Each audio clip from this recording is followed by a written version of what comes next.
कुरु।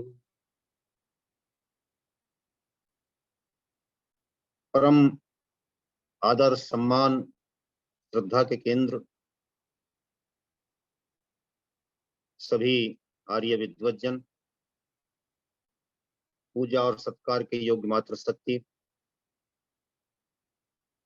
मेरे से पूर्व में डॉक्टर व्यास जी अभी बहुत सुंदर चर्चा कर रहे थे भारतीय संस्कृति की, भारतीय संस्कृति की महानता की। वैदिक संस्कृति क्या है, उसका चिंतन क्या है, उसकी सोच क्या है, वो कैसे विश्व को एक अच्छी व्यवस्था दे सकती है या देती रही है या दे सकती है या देगी।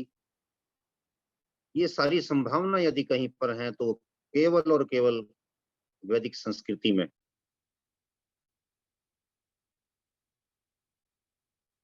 स्वाध्याय संदोहों के लेखक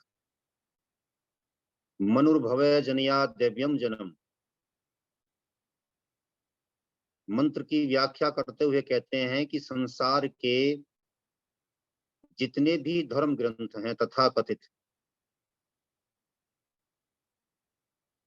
वे अपनी अपनी बातें जितनी आज उन्होंने कही हैं या कह रखी हैं, इनसे भी अधिक कह लेते और वेद केवल और केवल इतनी बात कहकर ही शांत हो जाता, इससे आगे कुछ भी नहीं लिखता। वेद के एक मंत्र के भी इस चौथाई हिस्से को कि मनुर्भवय जनिया दैव्यम जन्म, तो भी वेद संसार के सब ग्रंथों से सर्वोच्च होता। इसलिए होता कि संसार में केवल वेद ही एक ऐसा ग्रंथ है जो ये कहता है कि संसार के लोगों मनुष्य बनो। वेद से इतर जाकर के जितने भी तथाकथित धर्म ग्रंथ हैं वो मजहबी ग्रंथ, कम्युनल ग्रंथ कहे जाएं तो ज्यादा अच्छा रहेगा। वो सारे के सारे, कोई कहता है कि मुसलमान बनो, कोई कहता है कि ईसाई बनो, कोई कहता है कि सिख बनो, कोई कहता है कि बौद्ध बनो, कोई कहता है कि जैन बनो। परमपिता परमेश्वर ने मनुष्य बना करके भेजा और यहाँ उसका रूपांतरण करने का ठेकेदार बन करके खड़े हो गए धर्म तथा कथित मजहब, धर्म नहीं। मैंने इस पर एक पुस्तक लिखी, धर्म मजहब ही तो सिखाता है आपस में बैर रखना। जो लोग कहते हैं कि मजहब नहीं सिखाता आपस में बैर रखना, मैंने कहा कि मजहब ही तो सिखाता है आपस में बैर रखना। लाखों की संख्या में ट्रैक्ट बुक के रूप में लिखी गई थी, तो जम्मू गुजरात में बड़ी संख्या में इसको बांटा गया था, इंग्लिश एडिशन भी, वर्जन भी इसका करके निकाला गया था। अब मैंने इसको विस्तार दिया। कुल मिलाकर के विषयांतर न हो जाए, उधर नहीं जाएंगे। मैं अपने विषय पर रहते हुए डॉक्टर व्यास जी से अपने आप को जोड़ते हुए विषय को आगे बढ़ाने का प्रयास कर रहा हूं। वेद की संस्कृति, वेद का चिंतन, जिस प्रकार से संसार में मानवतावाद का प्रचार प्रसार करना चाहता है या करता रहा है, उसके आधार पर ही विश्व शांति स्थापित हो सकती है, यह अकाट्य सत्य है। हमको दो तरीके से अपनी बातों को समझने का, रखने का प्रयास करना चाहिए। वेद ने कहा कि अग्रतश्च चतुरो वेदान प्रस्थः स सरम धनु, आगे आगे चार वेद चलेंगे और पीछे पीछे धनुर्धारी वीर चलेंगे। जो बहन जी अभी बोल रही थी कि वीर कहाँ सो गए, सचमुच वीर सो गए। जो कल भी बात आ रही थी, ये माला और भाला की संस्कृति है। एक हाथ में माला यानी शास्त्र रहेगा तो दूसरे में भाला रहेगा, तभी जाकर के शत्रुओं से अपनी संस्कृति की रक्षा होना संभव है। इसी बात को कल हमने धर्म में युद्ध और युद्ध में धर्म की व्याख्या के साथ स्पष्ट करने का प्रयास किया था। वेद ने हमको ये बात दी, इसी बात को अन्यत्र शस्त्रेण रक्षिते राष्ट्रे तब शास्त्र चर्चा प्रवर्तते कहकर के महिमा मंडित किया गया। इसी बात को श्री कृष्ण जी ने परित्रणाय साधूनाम विनाशाय च दुष्कृताम कहकर के महिमा मंडित किया। वेद की बात को ही सरल शब्दों में आकर के श्री कृष्ण जी ने रण छोड़कर भागते हुए अर्जुन को समझाने का प्रयास किया। उसके संदर्भ में ही वेद के आदेश का पालन करवाने के लिए ही कृष्ण जी ने अर्जुन को युद्ध के लिए तैयार किया। खड़ा हो और तेरा ये धर्म है, संस्कृति नाशकों को यहां से समाप्त कर। अर्जुन कभी भी सोना नहीं चाहिए। अर्जुन सो गया तो समझो कि देश गया, संस्कृति गई। बहन जी जो हमारा मार्गदर्शन कर रही थी, ये बड़े मार्मिक शब्द हैं। हमारी माता जी भी गाया करती थी ऐसा ही एक गीत। तो वो इतना प्यारा शब्द है वीर। और मुझे लगता है पंजाब में, मैं ज्यादा रहा तो नहीं उधर, लेकिन वहां पर अपने भाई को और पति को बहनें वीर जी कह करके ही पुकारती हैं। हमारे यहाँ भी पश्चिम उत्तर प्रदेश में बहन अपने भाई के लिए वीरा कहती है। बातों बातों में उसको प्रोत्साहित करने का, मोटिवेट करने का कितना अच्छा शब्द है, तू वीर है। और अगर इन चीजों से हम जोड़ करके पीछे के इतिहास को ले जा करके देखें तो इनके भीतर भी वही सेंस निकल करके आती है, वही भाव निकल करके आता है। जैसे उस समय बहनें या पत्नियां अपने भाइयों को या अपने पति को युद्ध के लिए प्रोत्साहित करते हुए, मोटिवेट करते हुए विदा करती थी। आज भी बहन उसको वीरा कह करके, वीर कह करके प्रोत्साहित करती है, मोटिवेट करती है। तुझे सोना नहीं है, जागते रहना है, जागरूक बने रहना है। यो जागार तम ऋचः कामयन्ते। जब इस बात को हम देखते हैं तो इन ऐसे वीरों के कारण ही तो देश, संस्कृति, धर्म की रक्षा होना संभव है। वेद ने भी कह दिया, जो जागता है ऋचाएं उसी की कामना करती हैं। जो जागता है यानी जो जागरूक है, जो कर्तव्य के प्रति समर्पित है, धर्म के प्रति समर्पित है, जो संसार में आने के बाद अपने कर्तव्य को पहचान गया और उसके प्रति समर्पित होकर के कभी इधर उधर झांकता ताकता नहीं, बल्कि उसी पर, जैसे एकलव्य ने अपनी नजर केवल चिड़िया की आंख पर रख ली थी, उसी प्रकार मछली की आंख वो अर्जुन अर्जुन ने रखी थी वो स्वयंवर के समय पर जो है। तो जैसे उसकी नजर केवल उस समय मछली की आंख पर थी, वही बात हमारी होनी चाहिए। तभी संसार में कामयाबी मिलती है। उसी को ऋचाएं चाहती हैं, वेद के मंत्र उसी को चाहते हैं। अकर्मण्य, निकम्मे, आलसी, प्रमादी, वो वेद कहता है तू इसमें रहने लायक नहीं, कहां से आ गया, बोझ है। जैसे भ्रष्ट अधिकारी कहते हैं कि एक ईमानदार अधिकारी उनकी कड़ी के बीच में आ जाए, नीचे से ऊपर तक, इसको हटाओ, ये कहां से आ गया, क्योंकि वो बाधा बन गया उनके कमाई में, भ्रष्ट अधिकारियों की कमाई में। उदाहरण दूसरा है, लेकिन बात को समझाने के दृष्टिकोण से कह रहा हूँ। भ्रष्ट अधिकारी कहते हैं कि बीच में कहां से आ गया, इसको हटाओ। एक लिंक बना हुआ है नीचे से ऊपर तक का, उसमें एक बीच में ऐसा आकर के बैठ गया जो खाने कमाने नहीं दे रहा उनको, तो उसको कहते हैं इसको हटाओ। तो वेद उनके लिए कहता है जो संसार की व्यवस्था को बिगाड़ते हैं। इसलिए हमारे ऋषि पूर्वज देश निकाला दे दिया करते थे। ये जो आज सीरिया सीरिया, डच, दैत्य, सुर असुर, ऐसे लोगों को ले जाकर के जो भगा दिया करते थे यहाँ से, इनको देश निकाला दो, दूर छोड़ दो इनको, क्योंकि ये समाज की व्यवस्था को खराब कर रहे हैं। तो उन लोगों से ही ये असीरिया, असुर से, डच दैत्य से, इस प्रकार से यदि हम ऐसे देशों के नामों के बारे में, उनके नामों की उत्पत्ति कैसे हुई, कल यहाँ पर प्रमाणों की बात भी आ रही थी, एविडेंस की जरूरत पड़ेगी, तो वैदिक संपत्ति को पढ़ लें। वो मैं कहां से बोल रहा हूं, रघुनंदन जी की लिखी हुई है।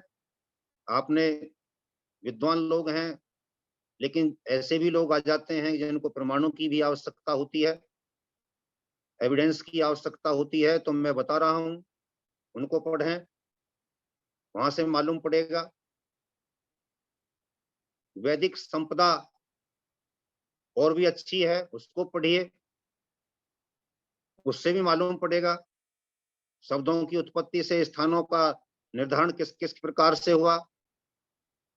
मालूम पड़ेगा कि कैसे कैसे भारत की संस्कृति संसार के कोने कोने में व्याप्त थी, कैसे सारे संसार को आर्यावर्त के नाम से बोला जाता था, संपूर्ण भूमंडल पर किस प्रकार आर्यों का साम्राज्य था। इन सारी चीजों के लिए इन पुस्तकों को पढ़ने की बहुत आवश्यकता है। मैंने नाम बता दिए। तो हम अपने विचार को आगे बढ़ाने से पहले स्पष्ट करना चाहेंगे कि भारत की संस्कृति के लिए माला और भाला वाली जो बात हम कह रहे थे, शस्त्र और शास्त्र के समन्वय को देख करके हमको विचार करना चाहिए। तब हम ये समझेंगे कि भारत विश्व गुरु कैसे था, इन दोनों के समन्वय से विश्व गुरु था। और जब इनमें से कोई सा एक पहिया कमजोर पड़ गया तो भारत की गाड़ी आगे बढ़ने से रुकने लगी।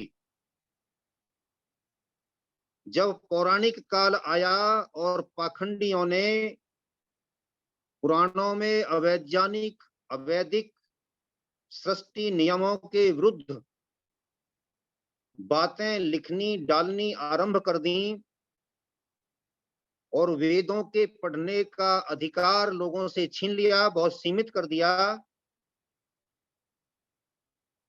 तो जो माला की संस्कृति थी, जो शास्त्र की संस्कृति थी, उसका पहिया जाम होने लगा।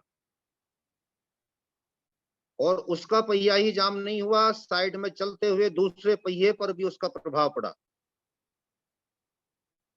उसको दिमाग से पैदल कर दिया गया, उससे भी कह दिया गया तुझे पढ़ने लिखने की कोई आवश्यकता नहीं, हथियार चला, शिकार कर और मौज कर। तो जो राजा जनक जैसे विधेय जो कहे जाते थे, जो अच्छे अच्छे विद्वानों की सभा में बैठ करके बोलती बंद करने की क्षमता रखते थे, और जिनके लिए मनु महाराज ने, ऋषि दयानंद जी ने व्यवस्था की कि राजा भी पंडित होना चाहिए, जितेंद्रिय होना चाहिए, वैदिक विद्वान होना चाहिए, वो परंपरा हमारी धीरे धीरे ढीली पड़ती चली गई। इससे एक पहिया रुका तो दूसरा पहिया भी मार्ग से भ्रष्ट हो गया। जब दोनों पहिए डगमगाने लगे तो देश पर विदेशी आक्रमणकारियों के गिद्ध टूटने लगे, झपटने लगे। परंतु हमें इस बात पर भी गर्व होना चाहिए। मैं हमेशा इस बात को, जब भी आप लोगों से संवाद करने का मुझे सौभाग्य प्राप्त हुआ है, आपका सानिध्य मुझे प्राप्त हुआ है, तभी मैंने इस बात पर बल दिया है कि उस समय भी हम बिल्कुल नहीं सो गए थे, मर नहीं गए थे, अपितु अपनी रक्षा के लिए हमारे यहाँ पर लोग सक्रिय थे। इससे प्रभाव केवल एक विषय पर आकर के पड़ा था कि हमारे चक्रवर्ती सम्राट होने बंद हो गए थे। उसी का परिणाम ये हुआ था कि अरब जो हमारे ही देश का कभी भाग हुआ करता था, और जहां तक हमारी वैदिक संस्कृति की धूम मचा करती थी वो हमसे दूर हो गया। जैसे अथर्ववेद में जो आया, यज्जो अयम यज्जो विश्वस्य भुवनस्य नाभि। तो जो नाभि थी, जो केंद्र था, जो सेंटर पॉइंट था, भारत, और भारत ही जैसे यज्ञ को इस भुवन की सृष्टि की नाभि बताया गया, केंद्र बताया गया, कि उससे ही यज्ञीय भावना से, यज्ञ से ही संसार की गति चल रही है। उसको चलाने वाला, बताने वाला, बनाने वाला भारत था। तो भारत इस भूमंडल की नाभि था। और जब नाभि टहल जाती है तो दस्त लग जाते हैं, पेट खराब हो जाता है, बहुत बहुत सारे विकार आते हैं। कहने का अभिप्राय है कि यज्ञ की नाभि, यज्ञीय भावना यदि टहल जाएगी तो संसार की गति बाधित हो जाएगी।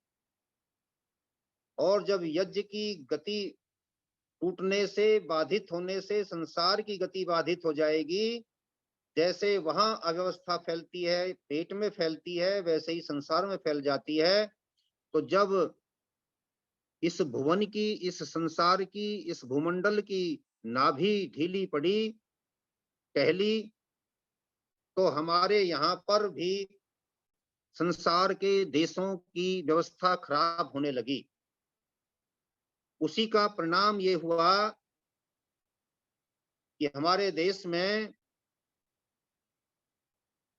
देश से जिन लोगों के पास वैदिक ज्ञान पहुंचा करता था, वेद का निर्मल ज्ञान जिनके पास पहुंचा करता था, वो लोग धीरे धीरे हमसे कटते चले गए।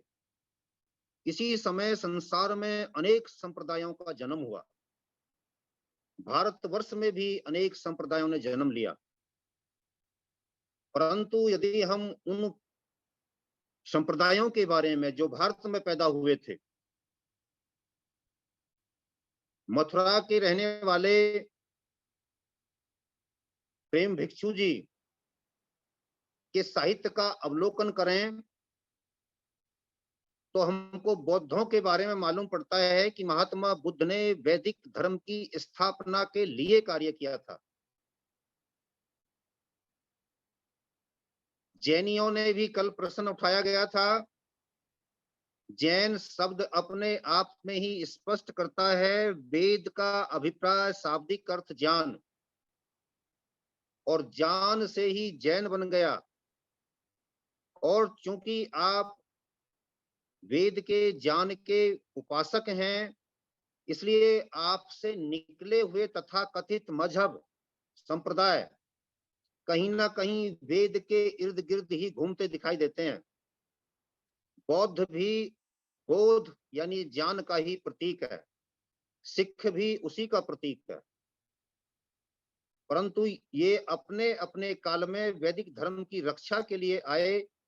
इनके अनुयायियों ने धीरे धीरे धीरे धीरे ऐसी व्यवस्थाएं देनी आरंभ की कि ये हमसे दूर होते चले गए। और फिर इतनी विकृतियां आती चली गईं कि जो वैदिक मान्यताएं थी उनसे विरोध में जाकर के भी बहुत सी परंपराएं इनके यहाँ पर पैदा हो गई, जन्म ले गई। मूल रूप से कहीं ना कहीं वैदिक धर्म के पुनरुद्धार के रूप में इन लोगों ने काम किया था। अपनी बात को रखते हुए इन लोगों ने विदेशों में भी जाकर के धर्म के प्रचारक भेजे थे। अशोक के जमाने में विशेष रूप से कार्य हुआ। परंतु जब धीरे धीरे अपनी पहचान अलग बनाने की एक कसक, पीड़ा, जुनून बेटे के भीतर भी हो जाता है, तो वह भी देर सवेर पिता से दूरी बना करके अपने आप को अलग स्थापित करने का प्रयास करता है। इस काल में आकर के हमारे जो चक्रवर्ती सम्राट हुआ करते थे, उनकी परंपरा बहुत मध्यम पड़ गई, बहुत पीछे रह गई, जिससे भारत कहीं ना कहीं अपने विश्व गुरु के पद से सम्मानजनक स्थिति से फिसल कर नीचे आ गया।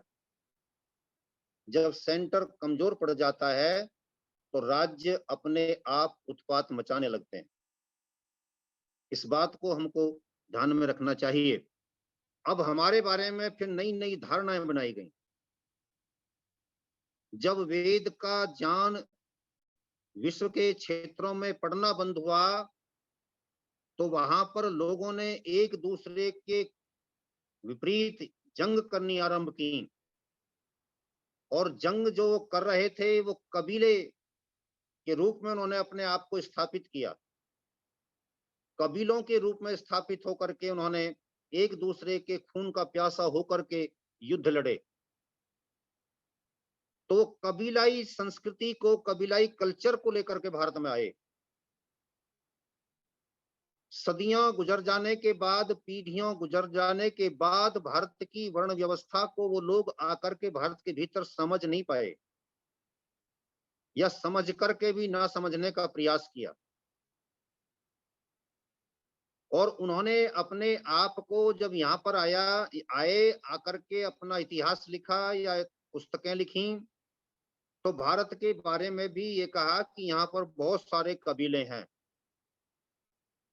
उन्होंने वर्ण व्यवस्था में लगे लोगों को जातियों में बांटा, जातियों को धीरे धीरे उन्होंने कबीलों में बांटा। फिर यहाँ पर भी वर्ग संघर्ष दिखाया कि यहाँ पर भी जैसे हमारे यहाँ पर लड़ाई झगड़े होते रहते हैं, वैसे यहाँ पर भी होते हैं। इस तरीके से भारत की मान्यताओं को, भारत के वैदिक चिंतन को पथभ्रष्ट करने का प्रयास किया गया।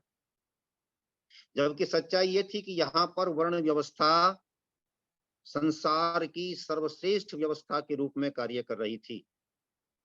ऐसे भी मुस्लिम विद्वान आए जिन्होंने भारत में आकर के इस बात पर आश्चर्य व्यक्त किया कि यहाँ पर लोग अपने आप अपना काम इस तरीके से करते रहते हैं कि दूसरे को बताने समझाने की कोई आवश्यकता नहीं पड़ती। जिसको कौशल विकास का नाम हमारे प्रधानमंत्री जी ने दिया है, उसको वो लोग अपने आप प्रैक्टिकल करके दिखा रहे थे। नाई बड़ी सावधानी से, बहुत सुंदरता से, बड़ी उत्कृष्ट कला के साथ अपना काम कर रहा था। जुल्लाहा अपना काम कर रहा था, बढ़ई अपना काम कर रहा था, लुहार अपना काम कर रहा था। सब लोग अपने अपने कामों में व्यस्त थे, मस्त थे और स्वस्थ भी थे। लेकिन विदेशियों ने इन बातों को समझने में जानबूझ करके लापरवाही की। तो उनके यहाँ पर उन्होंने अपने तरीके से, पश्चिम वालों ने या मुसलमानों ने, अरब वालों ने संसार में सर्वत्र कंपटीशन देखा। कल सर्वाइवल ऑफ द फिटेस्ट की बात आ रही थी। ये विदेशी विचार है, हमारे यहाँ पर यह विचार नहीं था। माइट राइट की बात भी आ रही थी, जिसकी लाठी उसकी भैंस की बात भी आई थी। ये सारे विदेशी विचार हैं। भारत में सहयोग और सहचर्य था। प्रकृति में, कल हमारे संचालक महोदय बहुत अच्छी बात कह रहे थे कि गिलास आधा खाली है आधा भरा है। हमको ये देखना चाहिए कि आधा भरा है, सकारात्मक सोच रखिए। यही बात हमारे ऋषियों की रही। उन्होंने सहचर्य का भाव पैदा किया, हाथ में हाथ डाल करके ज्योति से ज्योति जला करके चलने की बात रखी, आत्मदीपो भवे की बात रखी। आत्मदीपो भवे, अपने आप आत्मानुशासित रह करके दूसरे को भी जलाने का प्रयास कीजिए, उसके भीतर भी आग लगाने का प्रयास कीजिए, यानी उसके भीतर भी प्रकाश भरने का प्रयास कीजिए। वो दूसरे को प्रदीप्त करे, तीसरा चौथे को, इस तरीके से एक बड़ी लंबी माला बन जाए, पूरा देश प्रदीप्त हो उठे। इस तरीके के सहचर्य के भाव से, सहयोग के भाव से मानव समाज की रचना होती है। समाज होता भी मानव का ही है और किसी का समाज नहीं होता। और समाज जो यज्ञीय भावना से प्रेरित हो, जो छोड़ने छोड़ने की कल्चर में विश्वास रखता हो, जोड़ने जोड़ने की बात नहीं करता हो, तोड़ने तोड़ने की बात नहीं करता हो, छोड़ने छोड़ने की बात करता हो, दूसरों के लिए जियो, दूसरों इदम न मम्मा, जो इस भाव से काम करता है, उस मनुष्य से समाज बनता है और ऐसे समाज से राष्ट्र बनता है और ऐसे राष्ट्र से वैश्विक व्यवस्था बनती है। तो यज्ञ की ये पवित्र भावना, वेद की ये पवित्र भावना जब संसार की नाभि बन जाएगी, जब संसार की नाभि बन करके संसार को ऊर्जान्वित करने लगेगी, तब संसार में वास्तव में विश्व शांति स्थापित हो पाएगी। और जो व्यक्ति, जो राष्ट्र इस बात को लेकर के आगे बढ़ेगा, वह संसार का स्वाभाविक नेता होगा। प्राचीन काल में आर्य लोग, आर्यवर्त के लोग, क्योंकि इसी बात को लेकर के आगे बढ़े थे, उनका चिंतन ही इस प्रकार का था, इसलिए वो स्वाभाविक नेता थे संसार के, इसीलिए वो विश्व गुरु थे संसार के। इसी विचार को लेकर के आज भी हमको बढ़ने की आवश्यकता है। भारत के जिन लोगों ने हमारी इस पवित्र भावना का, यज्ञीय भावना का उपहास किया, और हमारे देश में दो चीजें हैं। आजादी के बाद राष्ट्रीय संकल्प लिया गया कि हम चिकित्सा और शिक्षा दोनों मुक्त करेंगे, परंतु वास्तव में ऐसा हुआ नहीं। आज भारतवर्ष में यदि कोई सबसे बड़ी महंगी चीज है तो शिक्षा है, चिकित्सा है। इन दोनों के कारण ही आदमी पिस रहा है। बात तो अच्छी थी कि इन दोनों को निःशुल्क करेंगे, सस्ती करेंगे, परंतु व्यवहार में क्या हुआ? क्योंकि सत्ता में वो लोग आकर के बैठे जिन्होंने पहले दिन से घोटाले करने आरंभ कर दिए, यज्ञीय भावना मर गई, देने की भावना मर गई, लूटने की भावना आ गई, छोड़ने की भावना मर गई, जोड़ने की भावना आ गई। उसका परिणाम हुआ कि 75 वर्ष पश्चात हम देख रहे हैं कि 1947 में 35 करोड़ की आबादी में आंकड़ा है ये, 35 करोड़ की उस समय की आबादी में से मात्र 5 करोड़ लोग बीमार थे, और इस देश को स्वस्थ रखने के लिए हमारे पास में मात्र 200-250 दवाइयां थीं। जब इस देश में 1971 में इंदिरा गांधी का शासन चल रहा था, तो 1972 में इन दवाइयों को बढ़ा करके दोगुना कर दिया गया। आज इनकी संख्या हजारों में पहुंच गई है, और जो उस समय हमारे यहाँ डॉक्टर, वैद्य सब मिला करके कुछ हजार हुआ करते थे, वह भी आज हमारे पास में लाखों की संख्या में है। MBBS डॉक्टर्स 18 लाख हैं करीब। इसके उपरांत भी देश में इस समय 90% लोग किसी ना किसी रोग से बीमार हैं, परेशान हैं। कारण कारण केवल एक है कि ऋषियों का वह चिंतन कहीं लुप्त हो गया, जो यज्ञीय भावना से आगे बढ़ाने के लिए संसार के प्रति समर्पित होकर के चला करता था। लूट खसूट की संस्कृति पैदा हो गई, संस्कार परक शिक्षा न होकर के रोजगार परक हो गई। लोगों के परंपरागत रोजगार छीन करके एक आदमी के हाथ में देने की सोच पूंजीवादी लोकतंत्र में पहले दिन से आरंभ हो गई।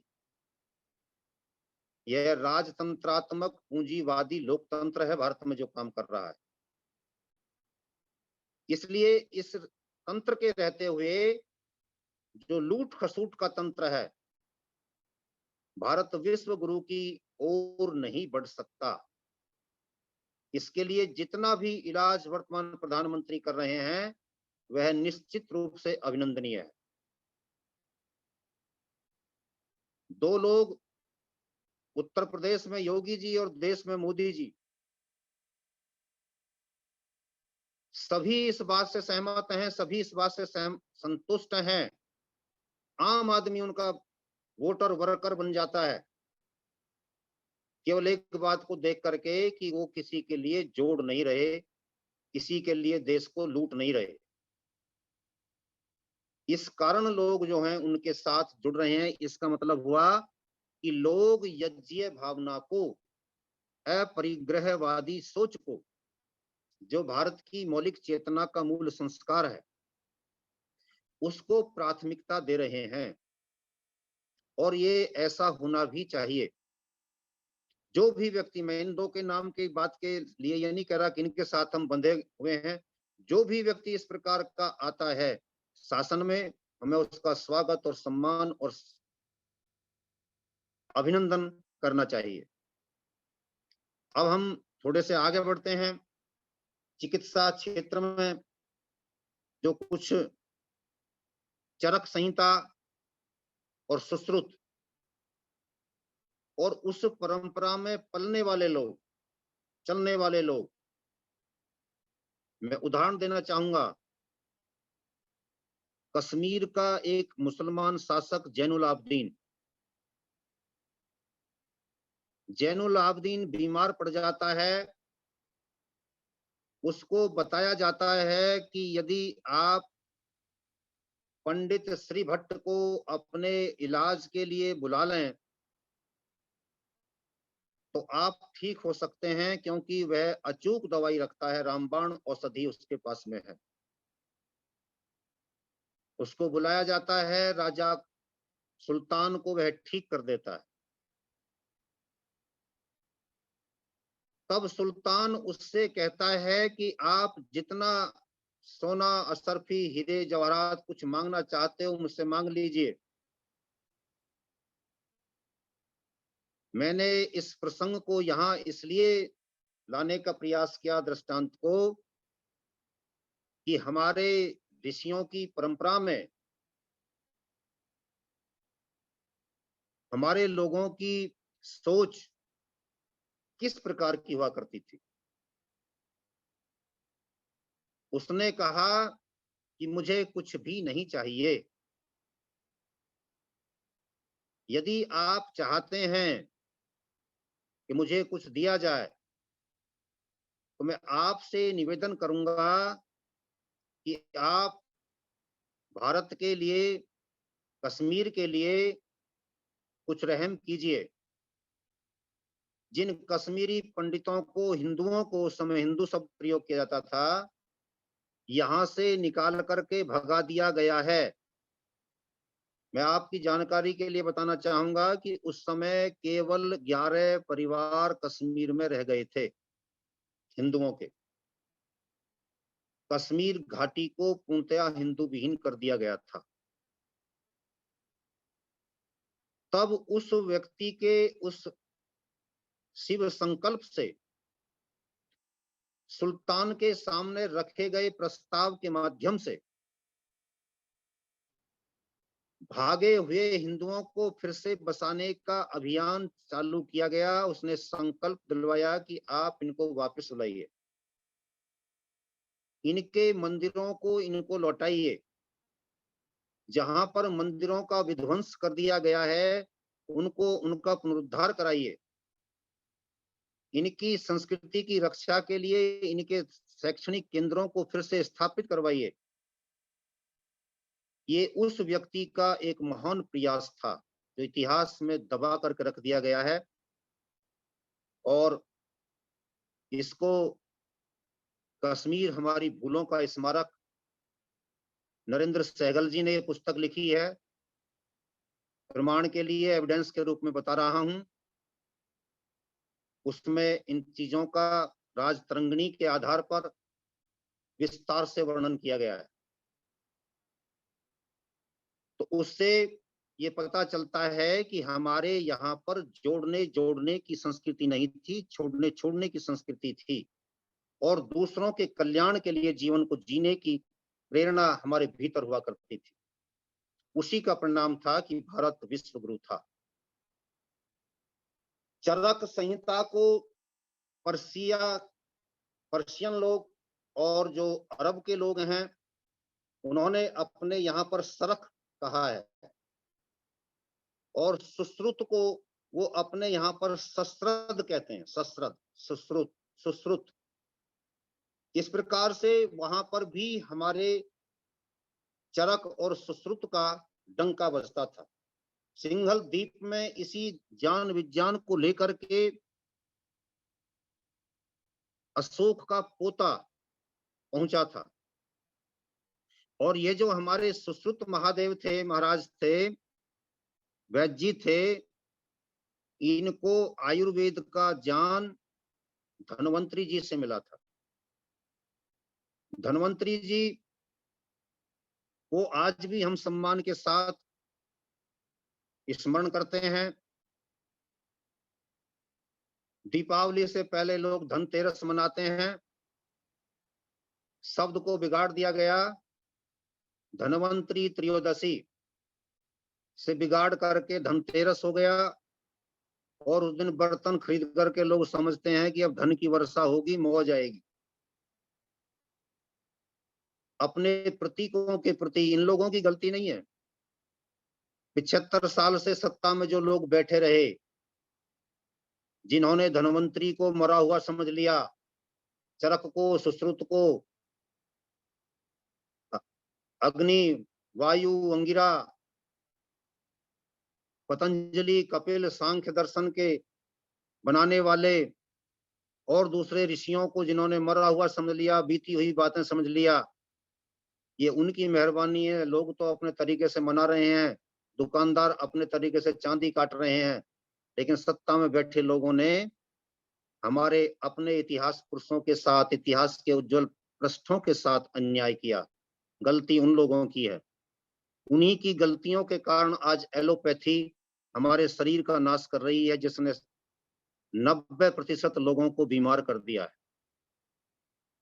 स्वामी रामदेव जी ने केवल प्राणायाम पर जोर दिया है। अष्टांग योग पूरी तरीके से लागू नहीं हुआ है, परंतु इसके उपरांत भी समाज में कितनी बड़ी क्रांति देखने को मिल रही है।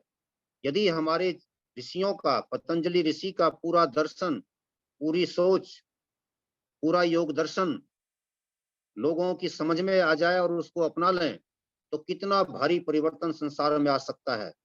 यह तो केवल अष्टांग योग के एक प्राणायाम नामक एक अंग को, वो भी बहुत आंशिक रूप से क्रियान्वित करने से ही हम इतना कमाल देख रहे हैं।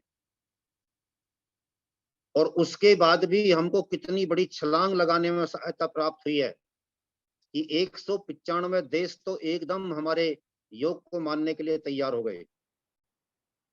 विश्व गुरु की ओर बढ़ते कदम भारत के, और वो भी अष्टांग योग के एक अंग के भी आंशिक आधार पर।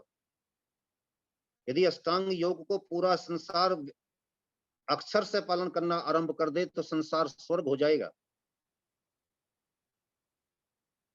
उन लोगों ने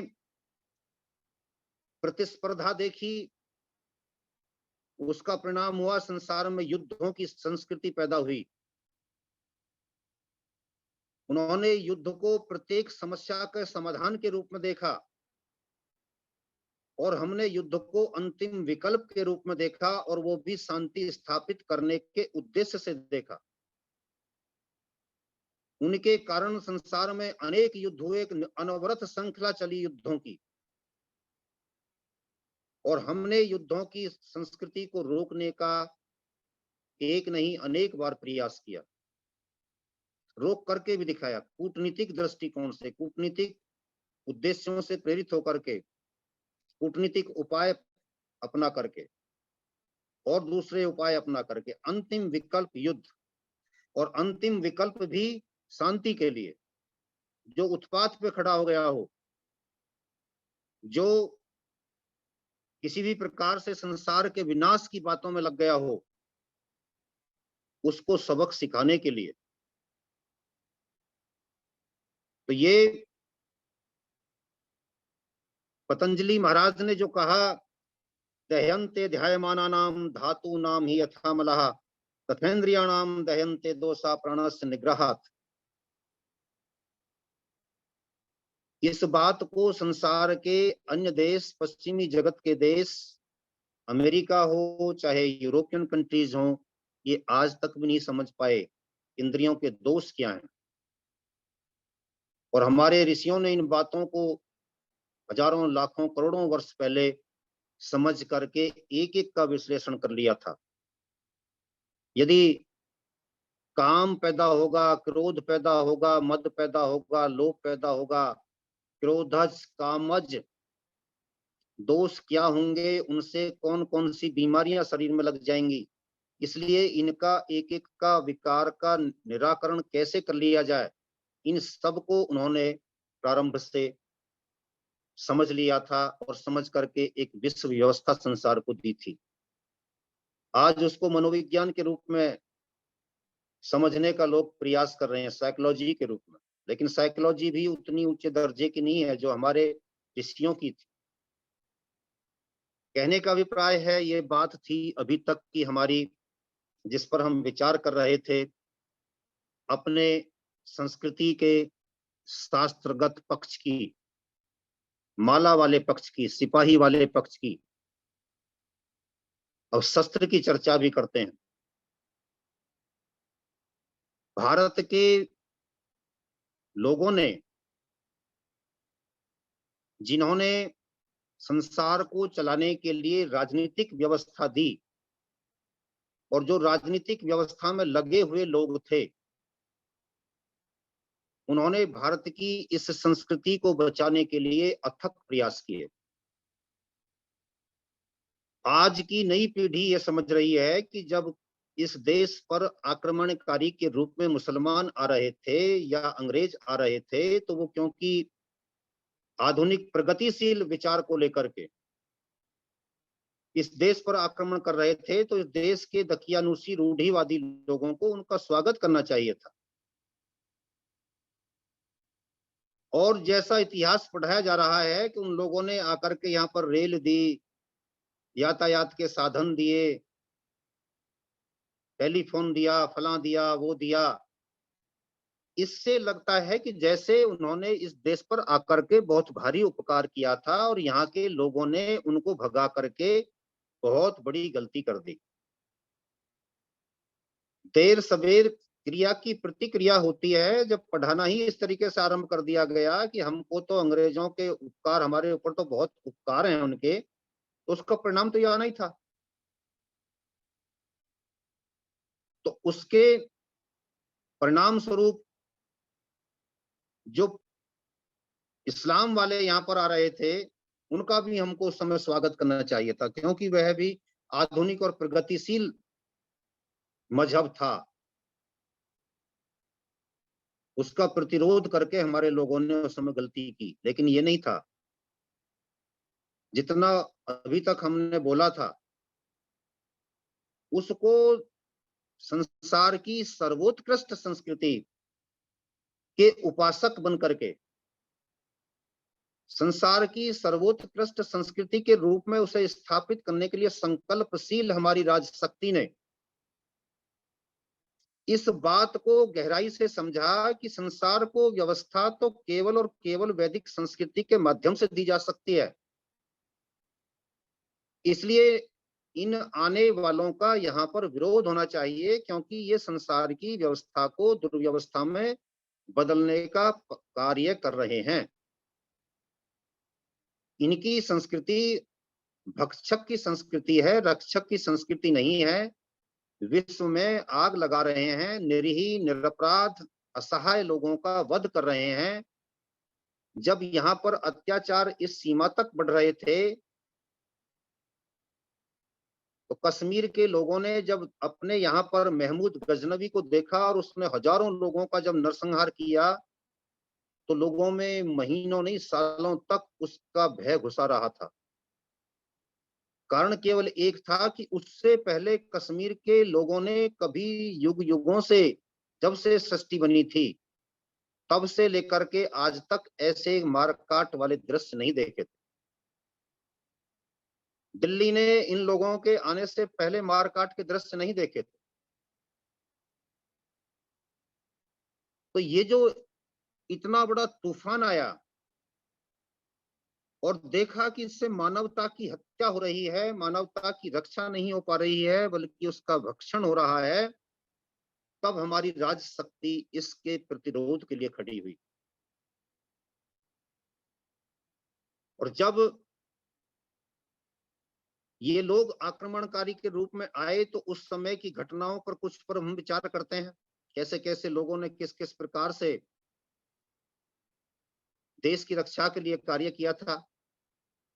मैंने बताया था पूर्व में 17 राजाओं की सेना ने राष्ट्रीय सेना बना करके महमूद गजनवी के भांजे सलार मसूद की सेना को 1034 में जून के महीने में 14 जून 13 जून की घटना है, बहराइच में जाकर के घेरा था, मारा था, काटा था। राणा संग्राम सिंह और महाराणा प्रताप के पूर्वज राणा खुमान जो मेवाड़ पर 812 से 836 तक शासन कर रहे थे, उन्होंने 24 बार विदेशियों को भगाया था।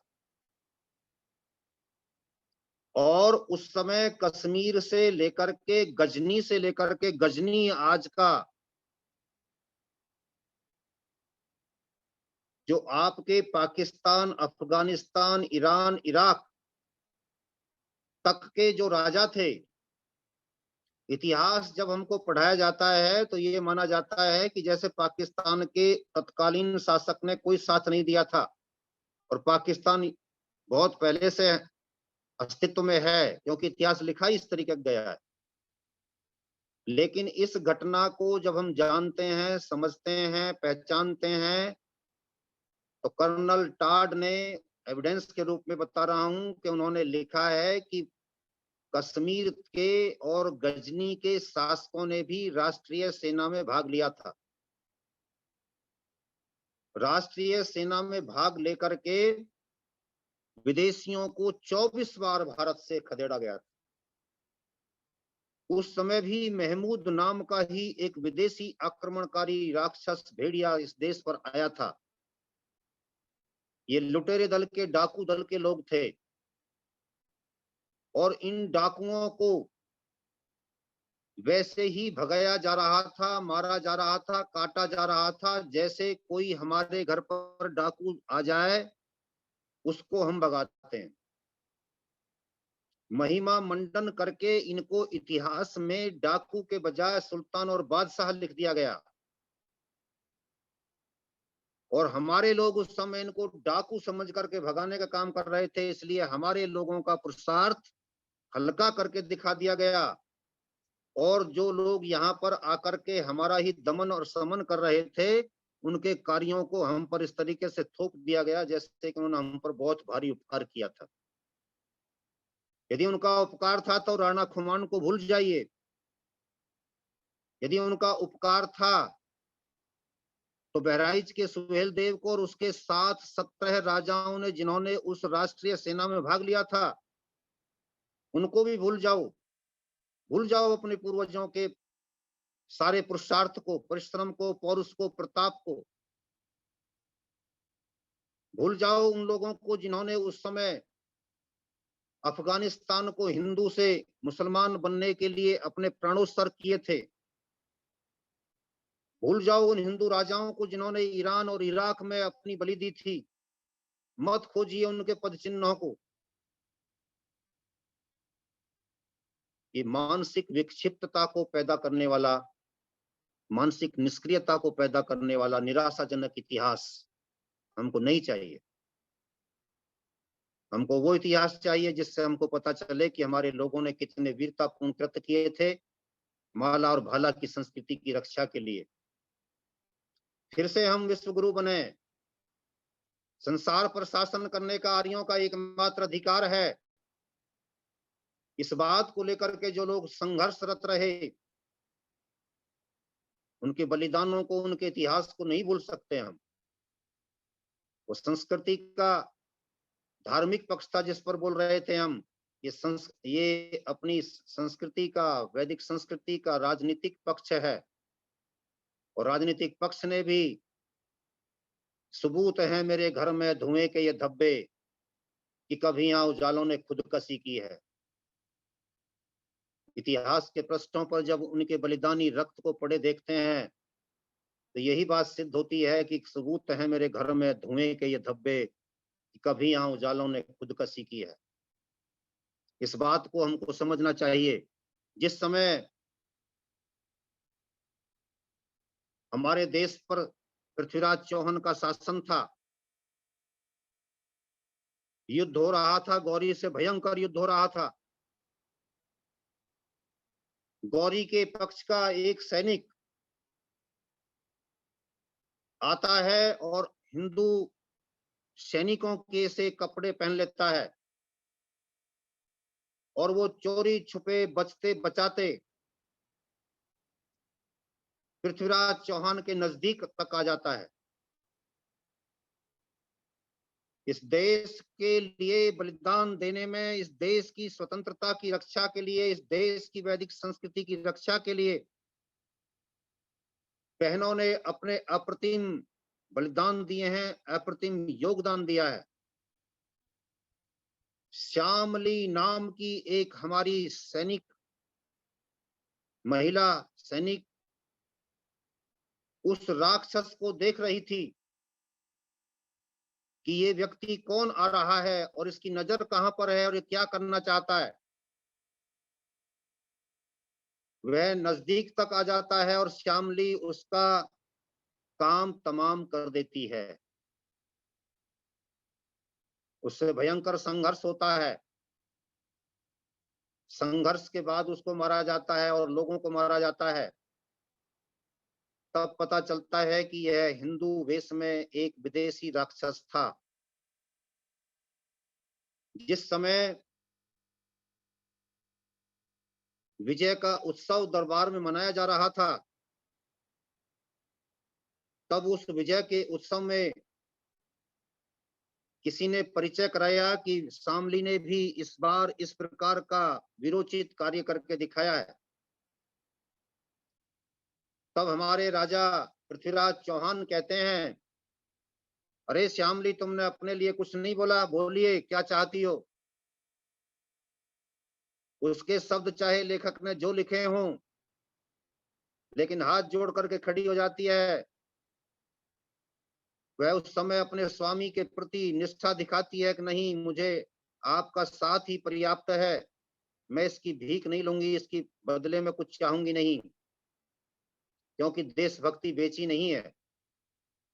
कहने का अभिप्राय था कि मातृभूमि के प्रति, देश के प्रति संघर्ष करने की प्रेरणा हमारी नारियों के भीतर भी थी।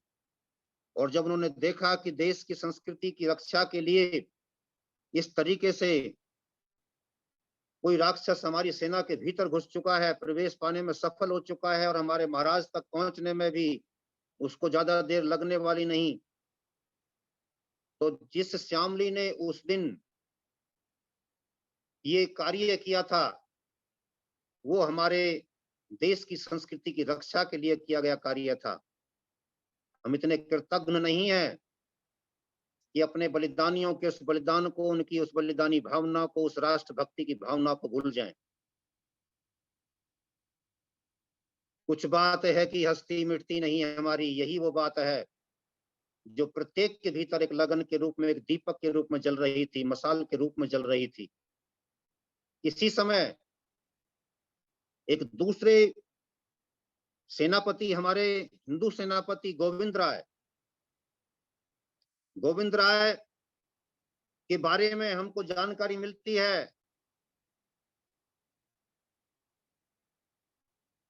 वो उसके बारे में जानकारी मिलती है कि उन्होंने युद्ध के मैदान में एक ऐसा ऐतिहासिक तथ्य शायद आपने नहीं पढ़ा होगा।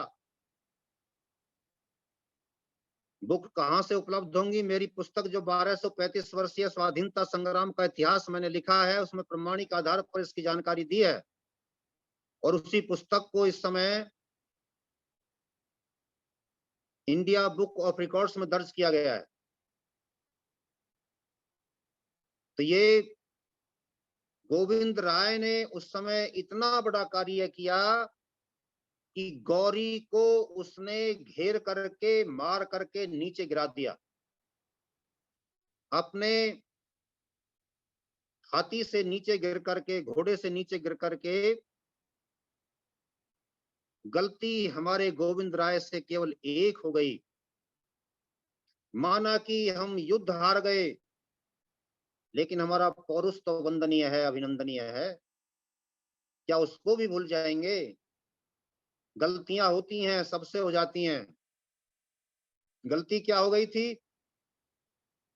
हमारे उस वीर योद्धा ने ये मान लिया कि अब ये मर गया, इसलिए वो आगे बढ़ गए। उसको गिरा हुआ जान करके, मरा हुआ समझ करके आगे बढ़ गए। और वो राक्षस रात के अंधेरे में, दिन में तो वो पड़ा रहा, लेकिन रात के अंधेरे में जब उसके लोग उसको ढूंढते ढूंढते युद्ध के मैदान में पहुंचे, तो उसको उठा करके ले जाने में सफल हो गए। इस प्रकार से वो राक्षस हमारे लोगों से बचने में सफल हो गया। अब यहाँ पर दूसरी बात यह भी विचारणीय है कि इसके बाद इतिहास का ये तथ्य भी छुपाया गया। पुरुषोत्तम नागेश ओक जी प्रमाणिक आधार पर इस बात को स्पष्ट करते हैं कि इसके बाद गौरी इस देश को छोड़ करके अपने देश के लिए भाग गया था। और इतना ही नहीं हुआ था, बड़ी बात यह थी कि 8000 घोड़े अपने बचाव के एवज में दे करके भागा था।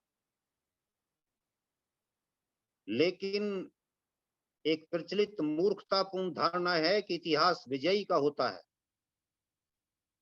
हम कहा करते हैं, मेरी मान्यता है जो मैंने उस पुस्तक में बार बार दोहराई है, इतिहास हमेशा सत्य पुरुषों का होता है जो सत्य के लिए लड़ते हैं, सत्य के लिए संघर्ष करते हैं। वो चाहे जीतें चाहे हारें, ये बात महत्वपूर्ण नहीं होती। निंदन्तु नीति निपुणाय दीवास्तवन्तु, उस बात को भी ध्यान रख लीजिए। न्यायात पथै परिचलन्ति पदम न धीरा, जो वीर योद्धा होते हैं वो न्याय के पथ से पीछे नहीं हटते, वो लगे रहते हैं, लगे रहते हैं, लगे रहते हैं। चरई व्यती का कोई ना कोई तो मीनिंग है। वो भूलने के लिए नहीं है, वो करने के लिए है। जिन्होंने करके दिखाया है उनका वंदन अभिनंदन करने के लिए है। इसलिए पश्चिमी जगत की इस धारणा में अंग्रेजों और मुसलमानों और कम्युनिस्टों के द्वारा बनाई गई इस धारणा का शिकार होने की आवश्यकता नहीं है कि हमें केवल और केवल विजयी का इतिहास लिखना चाहिए या विजयी के गुण गान करने में अपनी एनर्जी नष्ट करनी चाहिए। इतिहास को लिखने समझने के लिए केवल और केवल प्रमाणिक और दूर दूर से लाए गए तथ्य और एविडेंस ही काम नहीं करते हैं। पढ़ते समय आंख खोलकर पढ़ने का भी पाठक का कर्तव्य बनता है। उदाहरण देता हूं, जिस समय रानी पद्मिनी अपनी सहेलियों के साथ जौहर की अग्नि में कूदने के लिए जा रही थी, कर्नल टाड राजस्थान के इतिहास में लिखते हैं, रानी अपनी सहेलियों के साथ स्वाधीनता के मंगल गीत गाते हुए आगे बढ़ रही थी। घटना है 1303 की। 1303 में हम स्वाधीनता के मंगल गीत गाते हुए जौहर की ओर बढ़ रहे थे। इससे पता चलता है, आंखें खोल करके जब पढ़ेंगे तो मंगल गीत गाने वाले, स्वाधीनता के मंगल गीत गाने वाले हम भारतीय उस समय स्वाधीनता के लिए लड़ाई लड़ रहे थे। इतिहास को ऐसे आंख खोल करके पढ़ने से भी इतिहास लिखने में सहायता मिलती है। इसी प्रकार से हमारे पृथ्वीराज चौहान को जब अंतिम युद्ध में घेरा जाता है, सिरसा के पास वह युद्ध हुआ था और उस युद्ध में गौरी के द्वारा कुछ गायों को अपने सैन्य दल के सामने कर लिया गया था। सद्गुण विकृति नामक इस रोग का शिकार होकर के उस दिन हमारा वीर योद्धा युद्ध के मैदान में परास्त हुआ। सावरकर जी इस घटना का उल्लेख करते हुए लिखते हैं, काश उस दिन कुछ गायें मर जाती तो कोई बात नहीं थी। पियानोक लिखते हैं, परंतु मां भारती की रक्षा तो हो जाती। लेकिन एक भी गाय ना मरे, इस बात के प्रति संकल्पित होकर के हमारे चौहान शासक ने लड़ने में शिथिलता का प्रदर्शन कर दिया। इसके उपरांत भी भयंकर युद्ध होता है। गायें हट गईं या मरी या नहीं मरी, परंतु इतना निश्चित है कि भयंकर युद्ध हुआ। और इतिहास के कुछ ऐसे भ्रामक तथ्य जो हमारा पीछा करते रहते हैं, उन पर भी हम चर्चा कर रहे हैं। बात को उसी से जोड़े रखिए कि अपनी वैदिक संस्कृति की रक्षा के लिए कैसे कैसे भयंकर युद्धों से हमको निकलना पड़ा, कैसी कैसी परीक्षाओं से हमको निकलना पड़ा। सिरसा के युद्ध में ही हमारे इस महानायक के जीवन का अंत हो गया था। मिनहाज उस राज नाम का गौरी का जो काजी है, उसने इस बात को अपने ग्रंथों में लिखा है। दामोदर लाल गर्ग जी ने भी इस बात पर सहमति व्यक्त की है और अनुसंधानात्मक दृष्टिकोण अपनाते हुए इस मत को प्रतिपादित किया है कि पृथ्वीराज चौहान ने जब देखा कि अब पराजय निश्चित है और ये पराजय भी अंतिम पराजय है, कि इसके बाद ये निर्णायक युद्ध हो जाएगा और अब यहां पर रहना कठिन हो जाएगा, यानी जीवित रहना, तो हमारे उस सूरवीर ने उस दिन आत्महत्या की थी। ये बहुत दुखद तथ्य, लेकिन दोनों घटनाओं से प्रमाणित होता है।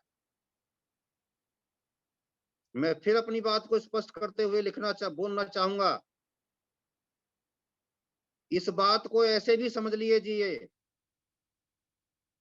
कि यदि चंद्रबरदाई की उस घटना को हम प्रमाण मान लें, जो उन्होंने ये कही थी कि 8 बास वो जो बना रखी है, मेरे याद नहीं आ रहा है, इतने अंगुल अष्ट प्रमाण, इतने पर सुल्तान है मत चूके चौहान। 8 बास गज 30 है, अंगुल अष्ट प्रमाण, इतने पर सुल्तान है मत चूके चौहान। कहा जाता है कि उसकी आंखें फोड़ दी गई थी, फिर चंद्रबरदाई वहां पहुंचा था, फिर उसने ये बताया था, फिर शब्द वेदी बाण चलाया गया था, फिर उसको मार दिया गया था। यदि वो उस समय 1192 में मार दिया गया था, तो 1194 में कन्नौज के जयचंद को हराने के लिए कौन आया था, जबकि इतिहास इस बात की साक्षी देता है कि 1194 में आकर के गौरी ने उसको भी हराया था। इसका मतलब है कि उसकी मृत्यु उस समय तक नहीं हुई थी। तीसरा प्रमाण, यदि 1192 में ही पृथ्वीराज चौहान की और गौरी की मृत्यु हो गई थी, तो भारत में गौरी के द्वारा जीते गए विजित क्षेत्रों पर कुतुबुद्दीन ऐबक नाम का उसका गुलाम यदि शासन कर रहा था, तो क्या वह रामचंद्र जी की खड़ाऊ लेकर के शासन कर रहा था उसके प्रतिनिधि के रूप में? इसका मतलब गजनी में उसका शासन चल रहा था और उसके विजित क्षेत्र के सेनापति के सूबेदार के रूप में वो शासन कर रहा था। वो भरत नहीं था कि जो खड़ाऊ लेकर के शासन कर रहा था। जब वो मर गया था उसके बाद ही उसने अपने आप को यहाँ का स्वतंत्र शासक घोषित किया था, और वो मरा 1206 में जाकर के। और 1206 में भी कहाँ मरा, उसके बारे में भी बहुत अच्छा प्रमाण ये है कि हमारे उस समय के पंजाब में लाहौर से कुतुबुद्दीन ऐबक और गौरी भारत में सुल्तानों का शासन नामक पुस्तक लिखी है मुस्लिम शासक पीएन ओक जी ने। उसमें प्रमाणिक आधार पर इस बात को घटना का उल्लेख किया गया है। तो वो बताते हैं कि उस समय 1204 में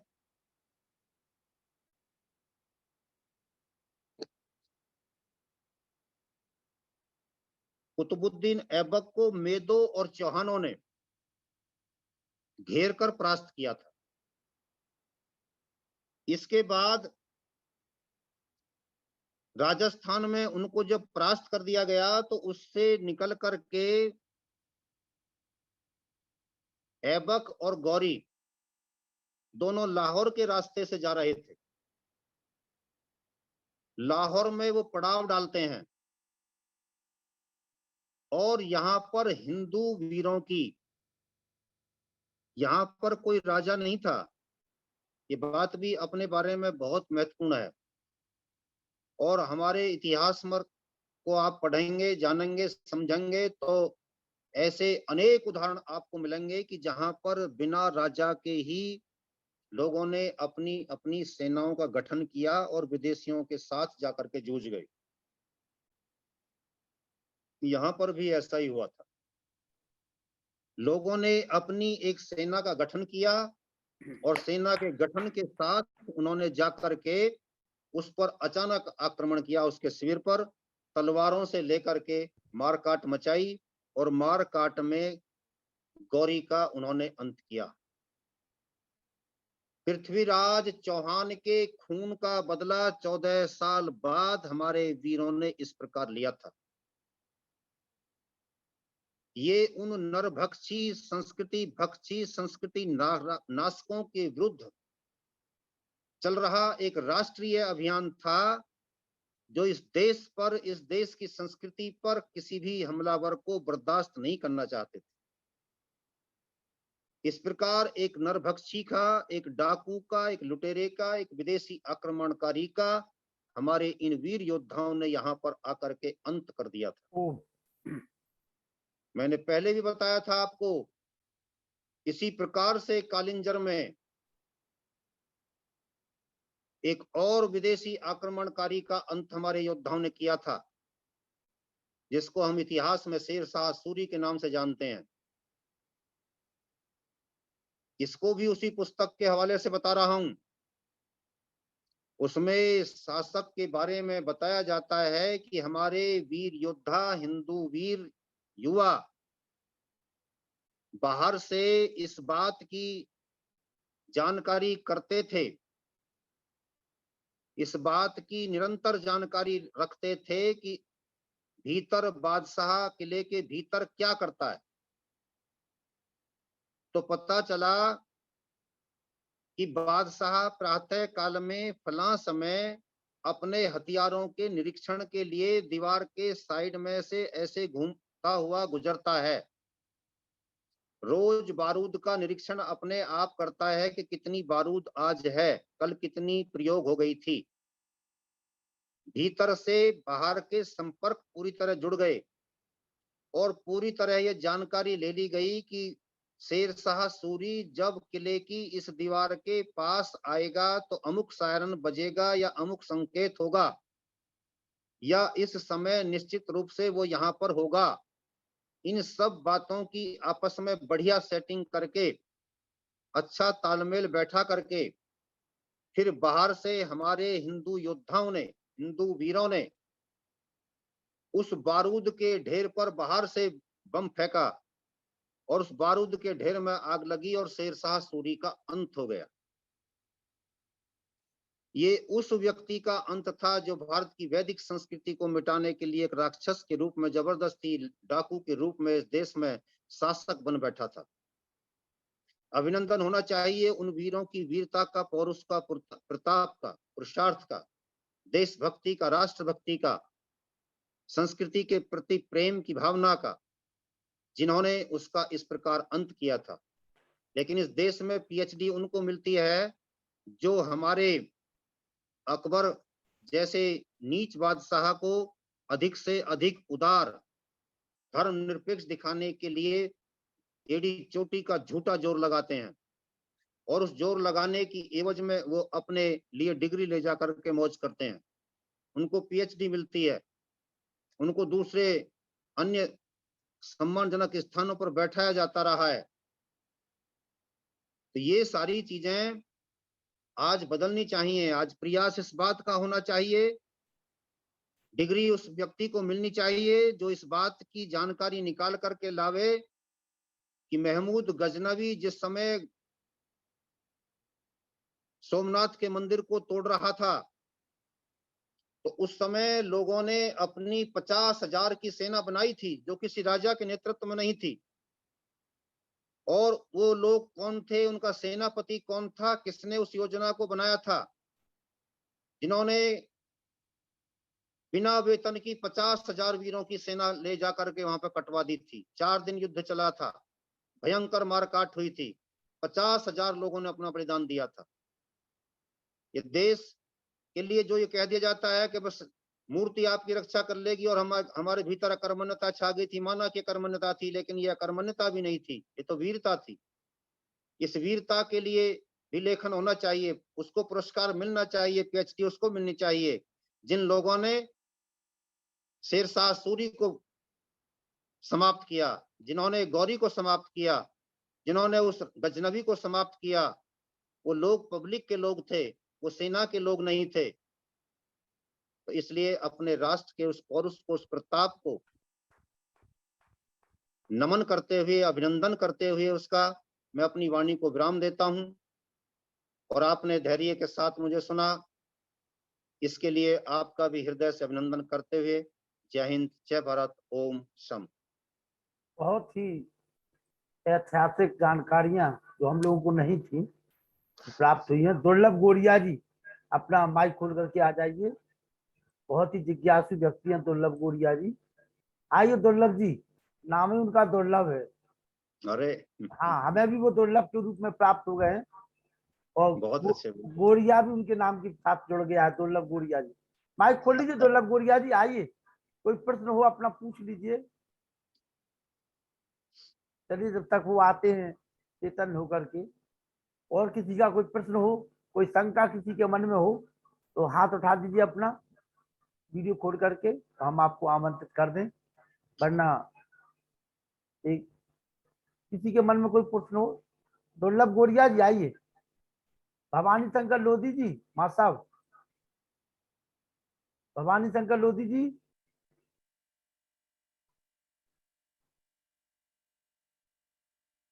चलिए जी, नरोला जी आइए, 2 शब्द कहिए तो हम समापन कराएंगे। आदरणीय राकेश आर्य जी, व्यासनंद शास्त्री जी, दुबे जी, डॉक्टर निष्ठा अग्रवाल, निष्ठा विद्यालंकार जी, लखन जी, और सभी आर्यजनों को सादर प्रणाम। बहुत ही राकेश आर्य जी का बहुत ही तेजस्वी और ओजस्वी व्याख्यान रहा है। बहुत अच्छा उन्होंने एनालिसिस किया अपने प्राचीन काल का और हमारे आज के वर्तमान टाइम में। एक किस्म से उन्होंने हमारी चेतना को जागृत किया है, हमारा क्या था और आज हम कहाँ से कहाँ तक पहुँच गए हैं और आज हमें क्या कुछ करना चाहिए। आज आपने सुना होगा कि जब ये मलारी का प्रवास हुआ है ब्रिटेन में, तो ब्रिटेन में कैसे भारत को लूटा। 45 ट्रिलियन डॉलर्स की लूट उन्होंने की थी, जो भारतीय रुपयों में लगभग 350 लाख करोड़ रुपया बैठता है। यदि आज वो धन हमारे पास होता तो हमारा स्थान विश्व में नंबर 1 इकोनॉमी हमारी होती। और इन्होंने जो लूट इंडिया से की थी, उस लूट से इन्होंने अपनी औद्योगिक क्रांति को जन्म दिया। उन्होंने वहाँ जो इंडस्ट्रियल रेवोल्यूशन हुआ था वो भारत के लूटे हुए पैसे से हुआ था और हमारा जबरदस्त उन्होंने व्यापार सब नष्ट किया, उद्योग हमारे सब नष्ट हो गए। तो मैं तो यही कहूँगा कि डॉक्टर राकेश आर्य जी ने जो आज हमें चेतना हमारी जागृत की है, उसी के अनुरूप हमें कार्य करना चाहिए और हमें ऐसे प्रयास करने चाहिए कि हमारा देश फिर पुराने इस गौरव को प्राप्त कर ले। बहुत बहुत धन्यवाद। भवानी शंकर लोधी साहब, भवानी शंकर लोधी जी, भवानी शंकर लोधी जी, डॉक्टर निष्ठा विद्यालंकार जी, आप भी आ जाइए वीडियो खोल करके। जी भवानी शंकर लोधी जी आइए, बोलिए माँ साहब।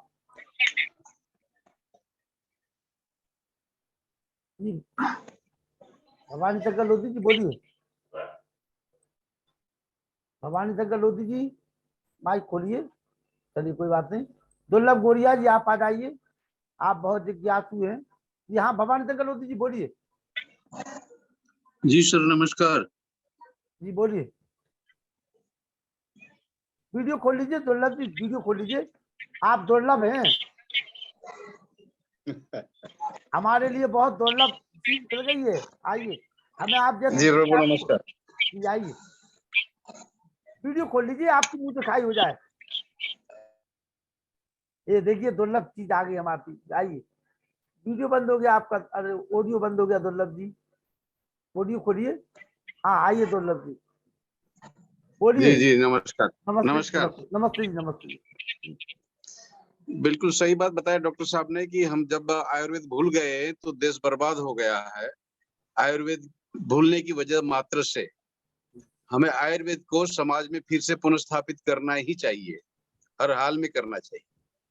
लेकिन अफसोस की बात यह है कि आज मोदी साहब ये 5 लाख रुपए की जो दवाई फ्री में दे रहे हैं घर घर में और जन जन में, लेकिन इसमें 1 रुपए की दवाई आयुर्वेद का स्थान नहीं है। हाँ। बात तो बड़ी बड़ी जरूर करते हैं लेकिन दिशा नहीं है। ये जो सोच होते हुए भी जो दिशा नहीं पकड़ते, वहां से हमारी तकलीफ होती है। तो अभी तो हम आशा जरूर कर सकते हैं कि आशा करना ही चाहिए कि कम से कम बराबर तो दे दो, हमें अधिक नहीं चाहिए महत्व, लेकिन बराबर का स्थान तो देना चाहिए। आपने बताया कि 18 लाख से ज्यादा एमबीबीएस डॉक्टर है और एमबीबीएस का और ये आयुर्वेद का दोनों का जो है बराबर, अधिक ना दो तो कोई बात नहीं, लेकिन कम से कम अपनी सत्ता है तो हम बराबर तो दे सकते हैं, देना चाहिए तो भी कल्याण हो जाता। चलिए दुर्लभ जी, आज अच्छा लगा व्याख्यान आपको कि नहीं? व्याख्यान तो जरूर अच्छा रहा। थोड़ा सा मैं मतलब लेटे हुए सुन रहा था तो कभी कभी नींद भी आ गई थी, तो तकलीफ ये हो गई क्योंकि थोड़ी सी आलस भर जाती है। जी जी यही तो हो रहा है, हिंदू हमारा सोने में मस्त है इस समय। हाँ सोने में थोड़ा सा लग जाता है। हमारा हिंदू सो ही रहा है, जब से आज तक सो ही रहा है। हाँ। कारण है जब जागने की बात आती है तो वो सो जाता है। अब आप जैसे दुर्लभ प्राणी अगर सो जाएंगे तो हम किससे आप अपेक्षा रखें, बताइए? बिल्कुल बिल्कुल बिल्कुल सही बात है। आप जैसे दुर्लभ अगर सो जाएंगे, यही तो हो रहा था कि जब हमारे महापुरुषों ने, आर वीरों ने वीरों की गाथा सुनाई और सो गए हम लोग। और यहाँ हमारे डॉक्टर राकेश जी कितनी मेहनत, कितना पुरुषार्थ कर रहे हैं, कितनी जानकारी, अपना पूरा जीवन खपा दिया और हम सो गए। अब कल मत सो जाना, ठीक है ना? बैठे बैठे सुनना। नहीं सोए नहीं था, लेकिन लेटे लेटे सुनने की वजह। अब मत लेटना कल से, सॉरी बोलो। बिल्कुल बिल्कुल सॉरी बोलो, सॉरी हाँ बोलो कि हाँ गलती होगी, अब आगे से गलती नहीं होगी। नहीं गलती बिल्कुल बिल्कुल गलती स्वीकार करते हैं, हम गलती चलिए स्वीकार करते हैं। चलिए, सुनील जी मोगा पंजाब, सुनील जी मोगा पंजाब, आइए सुनील जी। हाँ जी, सभी को नमस्ते जी। नमस्ते जी, नमस्ते, आइए। बहुत अच्छे विचार हैं डॉक्टर साहब के, और उनका साहित्य ज्यादा प्रचारित और प्रसारित होना चाहिए, क्योंकि हर आर्य समाज के पास तो ये होना ही चाहिए। और बहुत सुंदर विचार लगे। और इनका साहित्य कैसे उपलब्ध हो सकता है, लखनलाल जी आप जरूर बताएं। मैं नंबर दे और दूंगा जैसे आपको, नंबर दे दूंगा, आप हमसे संपर्क ले लीजिए, ठीक है, व्हाट्सएप पे। ठीक है, ठीक है जी, सभी का धन्यवाद, नमस्ते। धन्यवाद। और डॉक्टर निष्ठा विद्यालंकार जी, आप आ जाइए, बहुत दिन हो गए आपको सुने हुए। पंकज जी पूछिए, पंकज गुजर जी, पंकज गौर जी। हाँ जी नमस्कार। हाँ वीडियो खोलिए, एक मिनट। हाँ वीडियो खोल करके आएगा, बिल्कुल रेडी होकर के, तैयार होकर के। अब आपको जगने की आवश्यकता है, सोने की नहीं, आइए। नहीं मेरा एक राकेश जी से प्रश्न था। पूछिए। उन्होंने एक कश्मीर वाली घटना के लिए वो जिक्र किया था एक वैद्य का, जिन्होंने सुल्तान का इलाज किया था, वो थोड़ा सा और बताएंगे कौन थी, कितना उन्होंने सुंदर काम किया। ये प्रश्न था राकेश जी से।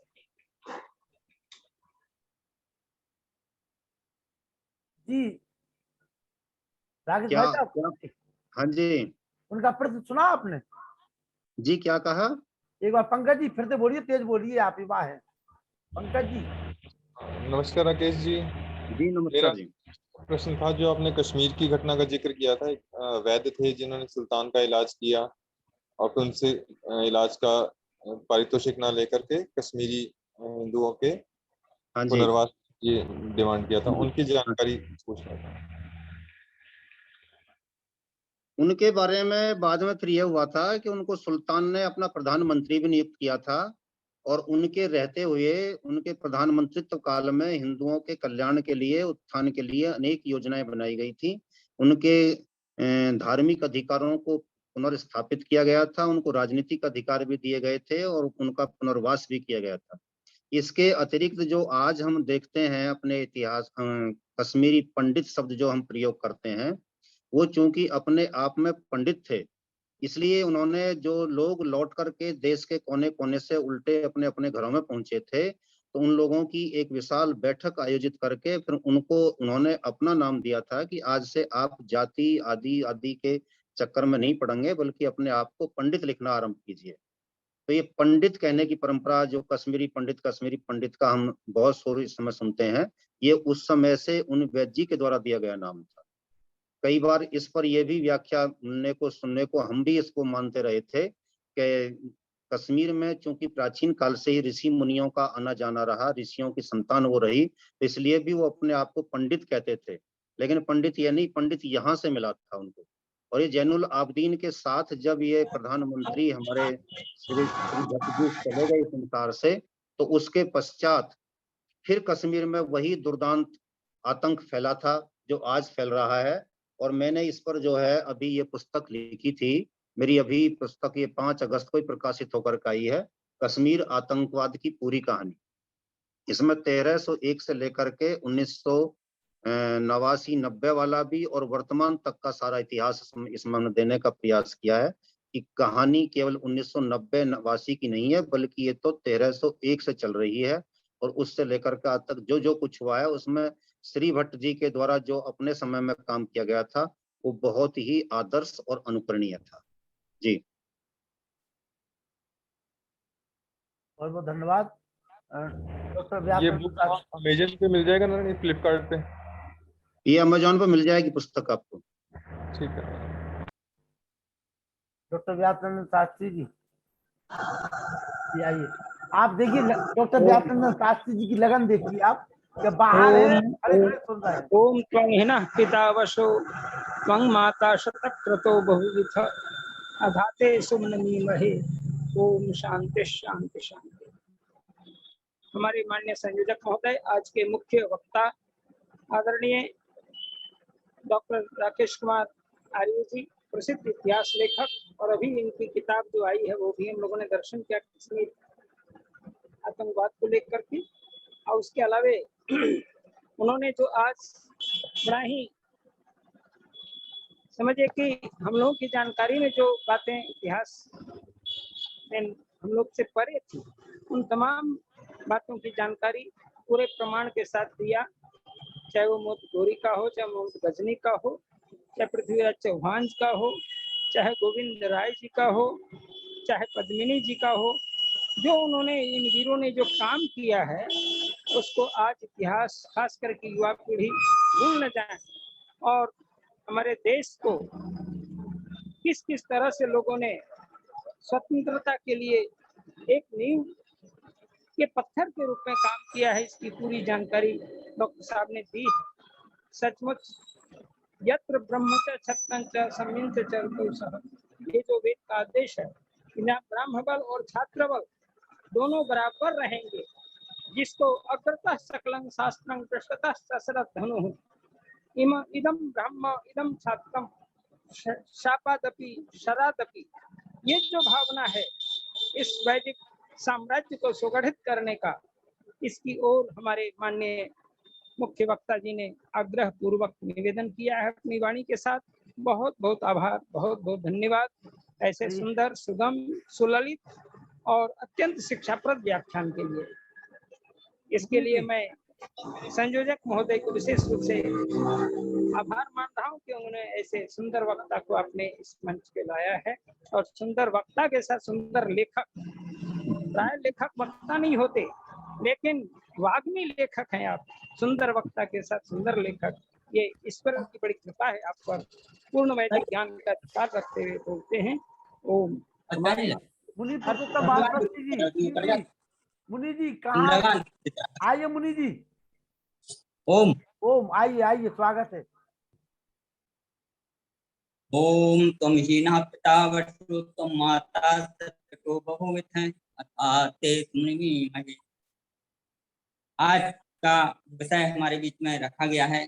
कल का दिन था, आज का दिन और अगला जो कल आ रहा है का भी दिन हमारे सम्मान्य डॉक्टर राकेश कुमार आर जी का। मैं देख रहा था अभी,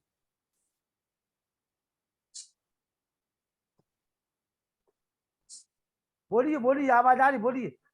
ओम आवाज आ रही, बोलिए, आप बोलिए। आ रही आवाज? आवाज आ रही, बोलिए बोलिए बोलिए। तो क्या गया?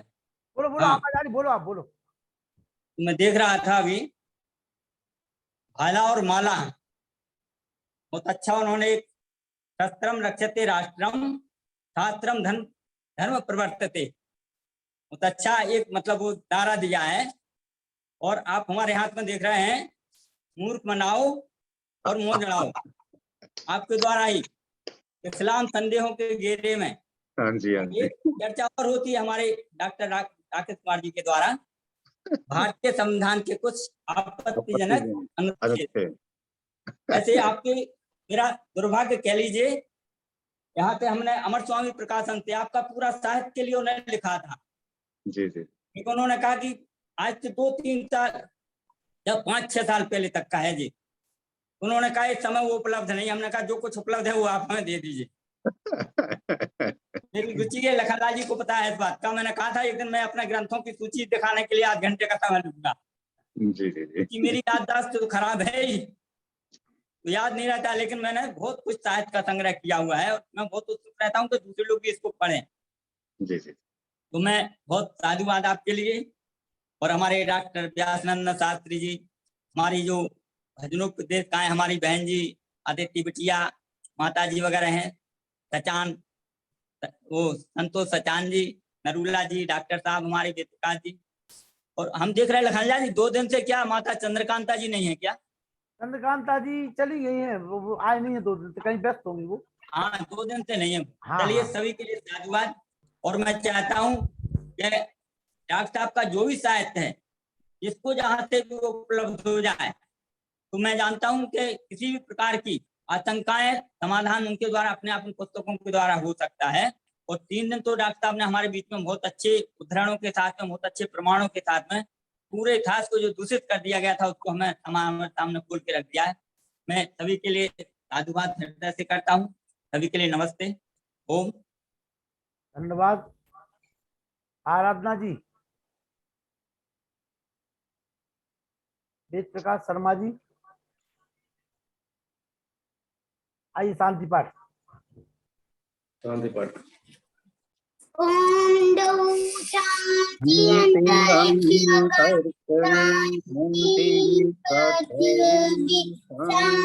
शांतिराप शांतिरौषधय शांति वनस्पतय शांति विषेदेव शांति ब्रह्म शांति सर्व शांति शांतिरेव शांति श्यामा शांति रेडि। ओम शांति शांति शांति। जो बोले सो अभी सत्य सनातन वेदम की जय। गुरु बरबजानंद की जय। महर्षि दयानंद की जय। मर्यादा पुरुषोत्तम श्री राम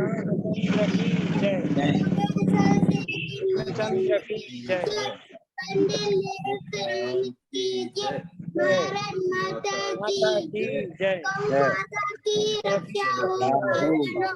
आर्य समाज अमर रहे। की जयती रहे। ओम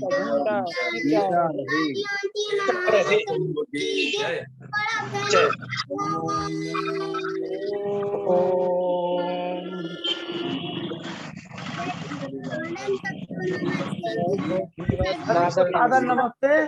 कल आरती जो है ज्यादा से ज्यादा लोगों को लेकर के आप लोग आइए। बहुत धन्यवाद।